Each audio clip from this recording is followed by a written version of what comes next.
La DIA di Catanzaro ha sequestrato beni mobili ed immobili per un valore complessivo di oltre 6 milioni di euro riconducibili ad Antonio Mancuso, 73enne di Limbadi, uno dei capi carismatici dell'omonima cosca. Sono stati sequestrati 73 appezzamenti di terreno e 6 fabbricati situati nella località turistica di Nicotera.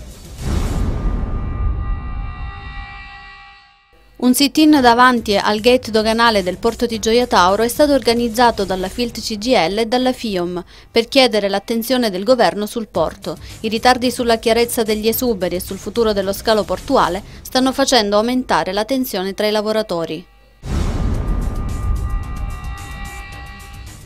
Serata speciale quella di ieri sera che ha visto un'eclissi totale di luna, la più lunga degli ultimi 10 anni. L'oscuramento totale è avvenuto attorno alle 22:30, quando la luna ha assunto un colore rossastro, mostrandoci un'eclissi spettacolare della durata di circa 100 minuti. Altrettanto spettacolare la fase in cui la luce è tornata ad illuminare la superficie lunare. Molti italiani con il naso all'insù hanno assistito all'evento. A Crotone l'eclisse si è potuto osservare dal terrazzino dell'Istituto Nautico.